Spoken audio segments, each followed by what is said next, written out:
அனைவருக்கும் வணக்கம். Welcome to our channel Santhanam Anand. நம்ம இந்த வீடியோவில் என்ன பார்க்க போகிறோன்னு பார்த்தீங்கன்னா, அருமையான வரிகள் தான் பார்க்க போகிறோம். வாங்க வீடியோக்குள்ளே போகலாம். கண்ணாடியில் இருக்கும் அழுக்கு எப்படி நமக்கு தெரிவதில்லையோ, அதே போல நம்மை பற்றிய மற்றவர்களின் எண்ணமும் சிந்தனையும் நமக்கு சொந்தமில்லை. எனக்கான முகம் ஒன்றுதான், ஆனால் என்னை பார்ப்பவர்கள் தங்களின் முகங்களை எனக்குள் பொருத்தி பார்த்து விடுகிறார்கள்.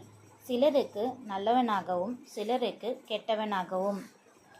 வாழ்க்கையில் எல்லாமே சுலபமாக கிடைத்துவிட்டால் அதன் மதிப்பு குறைவு. போராடி கிடைக்கும் எதற்கும் மதிப்பு அதிகம். தேவை இல்லாதவர்களிடமும் தகுதி இல்லாதவர்களிடமும் நாம் யார் என்பதை நிரூபிக்காமல் இருப்பதே சிறந்த புத்திசாலித்தனம்.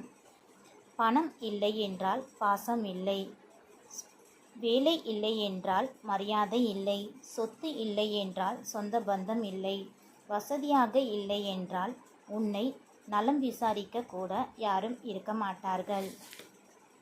ஆண் பிள்ளை இல்லாத வீட்டில் பெண் பிள்ளையாய் பிறந்தது நான் வாங்கி வந்த வரம். என் அப்பாவிற்கு மகளாய் பிறந்தது நான் செய்த பாக்கியம். யாராவது வந்து உங்களை பிடிச்சிருக்கு என்று சொன்னால் எவ்வளவு என்று கேட்காதே, எத்தனை நாட்கள் வரை பிடிச்சிருக்கும் என்று கேளுங்கள். எல்லோரிடமும் அன்பு வைப்பது தவறேதும் இல்லை. ஆனால் தன்னை ஒரு நபர் ஒதுக்குகிறார் என்பது தெரியாத அளவிற்கு அன்பாய் இருப்பதுதான் தவறு. ஊருக்கே உத்தமனாக இருந்தாலும் அவனால் பாதிக்கப்பட்டவன் ஊமையாக இருக்கும் வரைதான் அவன் நல்லவன். கிடைக்கும் போதே பயன்படுத்தி கொள்ளுங்கள். நாளை என்பது என்னுடைய அகராதியில் சில பல வருடங்கள் ஆகும். இப்படிக்கு வாய்ப்புகள். யார் நமக்கு என்ன செய்தார்கள் என்று நினைப்பதை விட நம்மால் யாருக்கு என்ன செய்ய முடியும் என்று நினையுங்கள்.